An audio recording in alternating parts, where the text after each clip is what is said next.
بسم الله الرحمن الرحيم قد أفلح المؤمنون الذين هم في صلاتهم خاشعون والذين هم عن اللغو معرضون والذين هم للزكاة فاعلون أعوذ بالله من الشيطان الرجيم. بسم الله الرحمن الرحيم.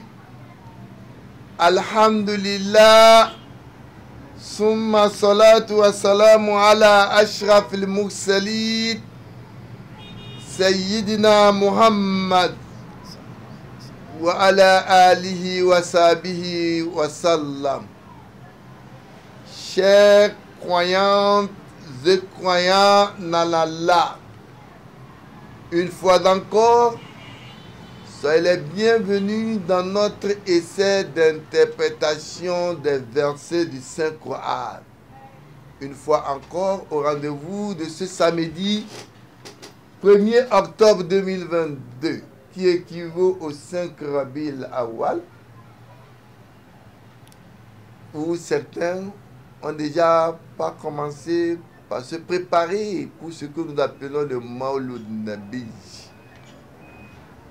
Le Mawlud qui est devenu controversé dans notre temps d'aujourd'hui. Pour certains, nous ne devons pas célébrer la naissance ou l'anniversaire du prophète Mohammed. Pour d'autres, ils ne trouvent pas d'inconvénient dans cette célébration. C'est vrai, le prophète même n'a pas célébré son anniversaire. A-t-il dit donc aussi de ne pas célébrer? Si oui, pourquoi nous célébrons? Sinon, pourquoi nous interdisons à ceux qui le font de le faire? Mais pour nous, il faut voir la nature de votre célébration. Si nous allons célébrer l'anniversaire du prophète Mohammed, et nous allons introduire ce que nous appelons le goulou. Le goulou, rappelez-vous de ce que dit le prophète. Mais si nous célébrons juste pour juste faire comprendre au monde la nature du prophète Mohammed, l'homme qu'il représente dans notre temps, et répondre aux ennemis de l'islam, qu'est-ce que nous dirons de mauvais?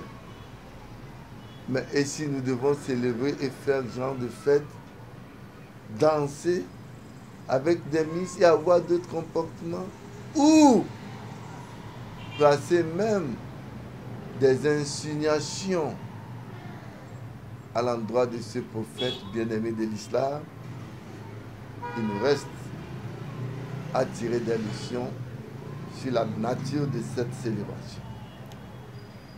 Pour aujourd'hui, encore une fois, nous sommes toujours avec notre essai d'interprétation du Coran Karim. Le samedi passé, le 24 octobre et 24 septembre 2022, qui équivalait au 27 Safar, nous avons évolué avec notre essai d'interprétation pour parler des peuples Ad.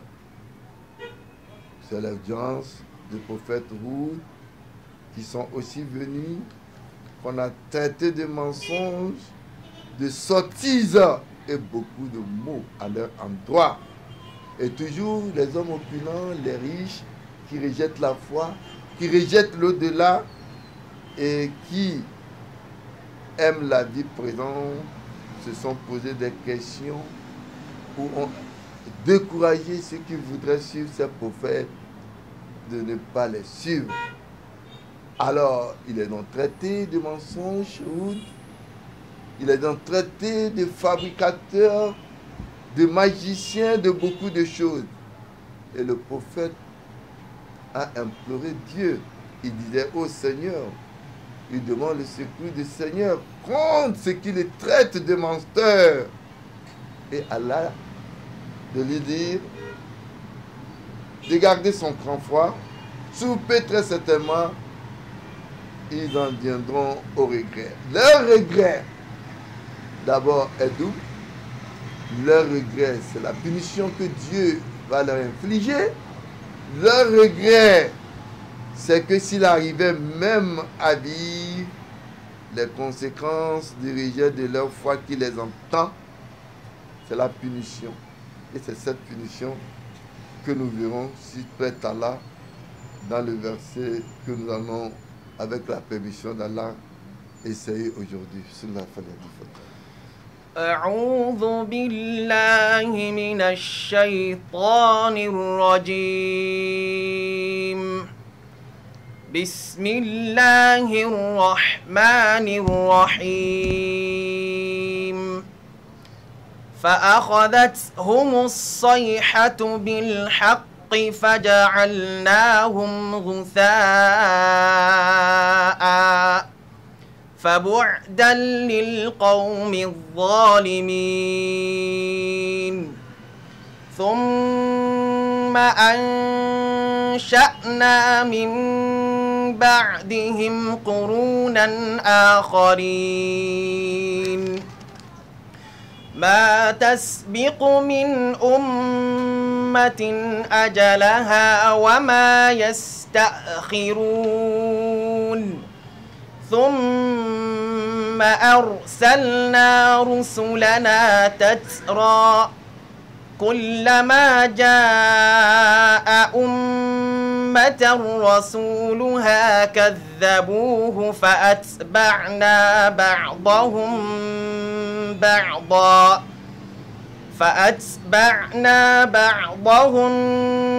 بعضا وجعلناهم أحاديث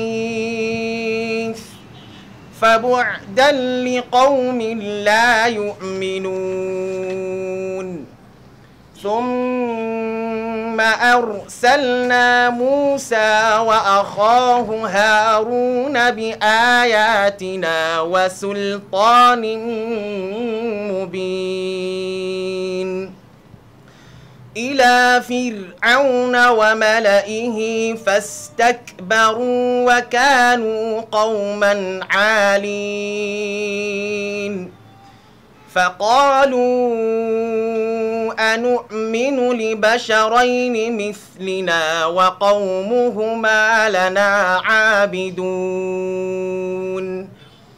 فكذبوهما فكانوا من المهلكين ولقد آتينا موسى الكتاب لعلهم يهتدون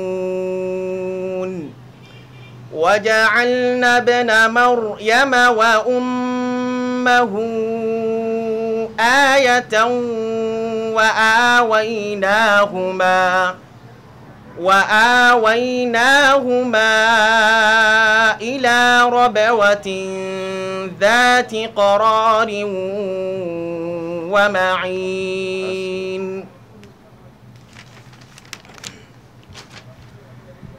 أعوذ بالله من الشيطان الرجيم فأخذتهم الصيحة بالحق فجعلناهم غثاء فبعدا للقوم الظالمين. Allah subhanahu wa ta'ala, toujours dans Surat al-Mu'minun, Allah au verset 41, il avait dit aux prophètes de laisser ces gens que sous peu très certainement ils viendront regretter leur acte. Quand le prophète a prié Dieu, le prophète Hud ou le prophète de l'islam qui était Had du peuple de Hud a demandé à Dieu de le secourir. Allah au verset 41 répond à son appel. Allah répond à sa prière, à son invocation. Allah Jalla wa Ala nous dit fa'arazatuhum sayhatu bil haqq. Le cri à sayha, c'est le cri, donc les saisir par la vérité. فأخذتهم صيحة بالحق أي أخذتهم العذاب المدمر. Un cri de destruction par un simple cri venant du Seigneur. Adla minallah la zulman. Et ce cri ne va pas garder de répit pour ceux-là qui rejetaient le message. Et Allah dit Fadja alina Goussa. Allah donc, après le cri, puis nous les rendîmes comme les écumes. Ayou Goussa Halki ke Goussa a Goussa a Seili, le cume Torah. Allah les a rendus ainsi donc avec les aiguilles Fabon dans le Kaumin Zolimin. Donc le cume a mort donc les gens qui sont alors prévaricateurs. Les Zolimin, c'est les prévaricateurs, c'est-à-dire des injustes vis-à-vis du message de Dieu. Non. ثم أنشأنا من بعدهم قرونا آخرين. Allah subhanahu wa ta'ala, il continue, il dit Summa ansha'ana min ba'dihim. Après ce peuple, Allah dit ensuite nous avons créé après eux, après ceux-là encore, d'autres générations. Allah dit min ba'dihim d'autres peuples tels que le peuple de Saul, le peuple d'Ibrahim, le peuple de Lut qui avait aussi des comportements bizarres. Wa Shu'aim. Ibn Abbas dans sa parole nous dit Hum Bana Israël, le peuple venu de la lignée des Bani Israël. Mais cependant Allah nous dit, ou bien Ibn dit Fakazzabu anbiya ahum fa ahlakinahum. Les mêmes sorts les avaient réservés car ils ont pratiquement aussi rejeté le message qu'on leur a apporté. Non. ما تسبق من أمة أجلها وما يستأخرون. Allah subhanahu wa ta'ala nous dit Ma tasbiku min ummatin ajalaha wa ma yastakhirun. Pas une communauté ne devance son terme, pas plus qu'il ne leur retarde. À chaque communauté, le temps qu'Allah leur a donné, le temps dont ils ont vécu et mécru et qu'Allah les a détruits. Aucune communauté n'a dépassé ce temps. Non. ثم أرسلنا رسلنا تترى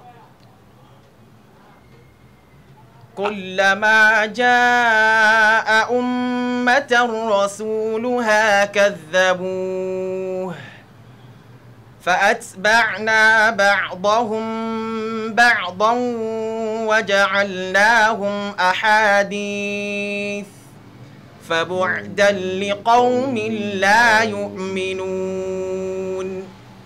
Allah subhanahu wa ta'ala, il nous dit au verset 44, Summa arsalina rusulana tatara. Ensuite nous envoyâmes. Ici quand Allah dit nous, Allah, nous c'est le pluriel du respect. Ça ne veut pas dire qu'il y a plusieurs Allah. Non. C'est comme vous êtes devant un directeur, vous dites vous. Ça ne veut pas dire qu'il y a un Allah le Père, ni un Allah le Fils, ni un Allah le Saint-Esprit. Allah dit nous ici, c'est le pluriel du respect. Summa ansha'ana min ba'dihim. Allah dit non. Summa arsalina rusulana tatara. Après ce peuple-là, nous envoyons sans interruption nos envoyés. C'est pourquoi nous disons il y a beaucoup de prophètes que Dieu a envoyés. Il y en a qui sont cités, il y en a qu'on n'a pas mentionné les noms, mais qui sont des prophètes de Dieu. Il y en a à qui Dieu a envoyé et il leur a donné le livre. Ce sont des envoyés et des prophètes. Ils cumulent les deux fonctions. C'est le cas de Jésus, c'est le cas de Moïse, c'est le cas de de David, c'est le cas de Muhammad, à qui Dieu a envoyé. Il leur a donné un livre de guidance dans leur temps. Allah dit Summa Arsalna Rusulana Tatra. Allah a envoyé sans interruption les envoyés. Mais Allah dit Kullama ja'a ummata rasulura kazzabu. Toutes les fois qu'à une communauté vint son message, ils traitèrent de menteurs. Il n'y a pas un seul prophète qui est venu qui n'ont pas traité de menteurs. Quand Jésus est arrivé et qu'il dit qu'il est le Messie, ils ont dit qu'il a menti. Ils disent qu'après Moïse, le Messie ne peut pas arriver sans Élie. Et le Jésus de l'air dit, Élie est venu, mais vous ne l'avez pas reconnu. Ils ont toujours traité les prophètes de menteurs. Allah dit,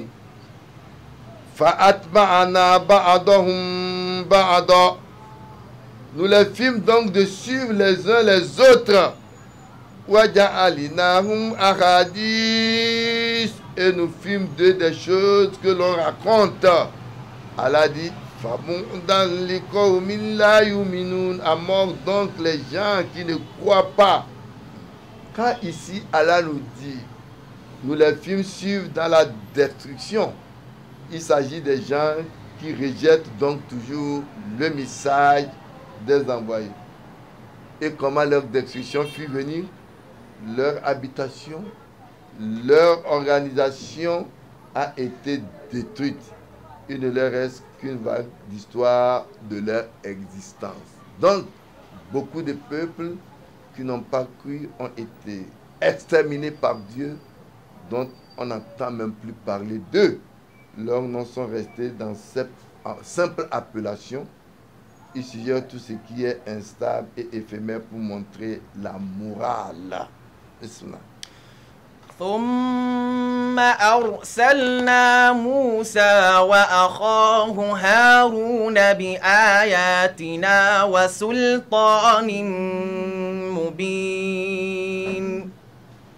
Allah continue dans les envoyés de Dieu avec des groupes, des gens qui sont venus, des prophètes. Beaucoup, nous avons parlé, plus de 300 qui sont connus. Plus de 1000 au total environ, mais beaucoup sont venus, on a rejeté leur croyance, le peuple les a rejetés. Mais Allah fait mention de quelques-uns, il revient encore sur le prophète Moussa. Summa, Allah dit ensuite, après cette génération qui ont disparu, il y a eu beaucoup, Noé, Sola, Lot, à chaque peuple, la perversion qui a existé, Daoud, David, Salomon, tous ces prophètes sont venus. Et Allah parle maintenant, Summa. Arsalina Moussa wa Araou Haroun. Ensuite, nous envoyons Moïse et son frère Haroun. Rappelez-vous, nous avons parlé de Moïse et Haroun, qui Allah a envoyé pour confronter Pharaon. Ici, Allah parle. Il nous dit Summa arsalina Moussa wa Harouna bi ayatina wa sultan mubin. Avec nos signes et autorités manifestes. Ayat, les signes qu'Allah a envoyés à Moïse. D'abord avec Haroun, son frère, il a prié Dieu que Dieu le fasse accompagner pour confronter Pharaon avec son frère Haroun. Parce que il a plus la facilité du verbe. Le prophète Moïse bégayait un peu, il ne pouvait pas bien parler. Haroun était bien d'éloquence dans la parole. Et Allah dit bi ayatina. Allah dit qu'il les a envoyés avec nos signes. Et Ibn Abbas nous dit les signes qu'Allah a envoyés à Moussa sont de 9 min ayat tis'a. Il s'agit al-Asar. Al-Asar, il tenait souvent un bâton. Et Allah dans le Saint-Coran nous dit Wama tilka biyaminika ya Moussa. Wama tilka biyaminika ya Moussa. On interrogea à Moussa, qu'est-ce que tu tiens dans ta main? قال هي عصاي أتوكأ Il dit, mais c'est du عليها bâton avec lequel je marche et je gère. وأهش بها على Et je غنمي gère aussi mon troupeau. Voilà. ولي فيها مآرب Et أخرى. en dehors de cela, ce bâton est utilisé pour d'autres fins. C'est un bâton de miracle que Moïse tenait dans sa main. Et waliyeda. Aliyada taharuyu bayda. Il y avait wahudi yaminika fi jaybik taharuyu bayda. وخذ بيدك Biyadik nam. وخذ بيدك في جيبك تخرج بيضاء من غير سوء. Parmi les miracles, les ayats que Dieu a envoyés à Moïse, c'était aussi la main qu'il avait mis dans sa poche et qu'il a sorti, qui est devenu plus blanc. Et il y a aussi Waligarad, Walkumad. Il y avait non. فأرسلنا عليهم الطوفان والجراد والقمل والضفادع والدم آيات مفصلات فاستكبروا. Le peuple de Moïse, ainsi que Moïse, malgré les miracles, il y avait la Al-Garad, c'est la souterraine, et aussi tel que Falak al-Bahar wal Hajar, dont il a fait de telle sorte que la rivière s'est étendue, et les sauterelles, Al-Kumal, c'est les poux, Al-Dafadi, les grenouilles, Wadam, l'inondation, Watafada, beaucoup de miracles que Dieu a envoyés à Moïse. Donc les 9 signes. Moïse et Aaron avaient donc 2 missions. Et Pharaon, parmi ces missions, c'est que Pharaon et sa clique qui ont échoué à cause de l'arrogance de l'Égypte, il a été envoyé donc par Dieu a envoyé Moïse de le confronter. Et au peuple israélien à qui la loi a été reçue sur le mont Sinaï, mais sont restés rebelles toujours à Dieu. Donc la mission de Jésus était celle de les mettre dans la droiture. Non. إلى فرعون وملئه فاستكبروا وكانوا قوما عالين. Donc Allah subhanahu wa ta'ala nous dit ila fir'auna wa mala'ihi fastakbar wa kana qauman ali, vers Pharaon et sa cohorte, c'est-à-dire ses dignitaires, des grands, mais ceux-ci soufflèrent, c'était des gens hautains. Allah les a classés des gens qui étaient hautains. Non. فقالوا أنؤمن لبشرين مثلنا وقومهما لنا عابدون. Non, il dit, Allah subhanahu wa ta'ala dit, quand Moussa et Haroun est parti les voir, il dit, فقالوا أنؤمن لبشرين مثلنا وقومهما لنا عابدون. Il dit donc, croyons-nous en 2 hommes comme nous.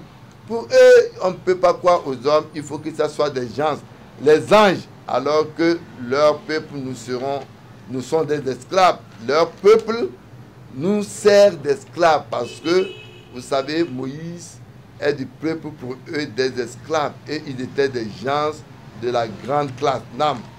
فكذبوهما فكانوا من المهلكين. Allah subhanahu wa ta'ala, parlant de l'arrogance du peuple égyptien qui traitait donc des peuples de Moïse comme des esclaves, c'est Pharaon leur a fait dire que Moussa et Haroun font partie des peuples que nous avons fait assujettir comme nos esclaves. Comment allons accepter comme des messagers alors? La turpitude que commettait Pharaon a fait peur à Moïse. Il tuait les garçons. Pharaon tuait les garçons et restait vivant les filles. Moïse donc a invoqué Dieu de lui ouvrir sa poitrine avant de s'adresser à lui et lui faciliter la tâche et faire sortir de sa bouche toute parole insensée, afin que le peuple puisse le comprendre car il savait la mission qu'il attendait. Il savait qu'il n'avait pas de verbe, raison pour laquelle il s'est fait accompagner par son frère Haroun qui était 3 ans plus âgé que lui. Pas de verbe confirmé dans la Bible. Il n'avait pas de verbe. Dans la Bible, Exode 4, 10. Et Haroun, 3 ans plus âgé que lui, on lit ça aussi dans Exode 7, 7. Mais qu'est-ce qui se passe? Ce peuple-là qui a rejeté donc le message de Dieu, Moïse a prié Dieu. Et très certainement, nous avons apporté. Et puis, les traiteurs de mention, il fit donc de nombreux détruits. Allah dit, au verset 48, il nous dit que lui, Allah, fakezabouhuma, ils traitèrent donc les 2 demandeurs et ils firent donc du nombre de détruits. Nam. ولقد آتينا موسى الكتاب لعلهم يهتدون. Allah subhanahu wa ta'ala, il dit وَلَقَدْ آتَيْنَا مُوسَى الْكِتَابَ. Allah dit وَلَقَدْ آتَيْنَا مُوسَى الْكِتَابَ. Et très certainement nous avons apporté le livre. Quel livre Dieu a apporté à Moussa? La Torah. Il a envoyé la Torah à Moussa. Peut-être serait-il guidé. La Torah, comme vous la connaissez, mais aujourd'hui, la question est de savoir où se trouve la Torah envoyée à Moussa. Nous croyons en principe qu'Allah a envoyé la Torah à Moussa comme il a envoyé l'évangile à Jésus, comme le Zabour, le livre de Psaume à David. Voilà, c'est sur ce verset où Allah subhanahu wa ta'ala nous dit qu'il a envoyé son message, un livre de constitution de vie à Moïse, le livre qui est la Torah, la Allam Yatadoun, parce que c'est un livre qui va les guider dans le droit chemin, que notre tafsir de ce jour va s'arrêter. Ce que nous avons pu dire de bien vient d'Allah. Les manquements sont nos imperfections. Allah connaît mieux sa science. Wallahu a'lam. Wassalamu alaikum wa rahmatullahi wa barakatuh. Si vous vous intéressez à notre tafsir, n'hésitez pas toujours de vous abonner afin de nous suivre chaque samedi par la grâce d'Allah. Wassalamu alaikum wa rahmatullahi. إنه لا يفلح الكافرون وقل رب اغفر وارحم وأنت خير الراحمين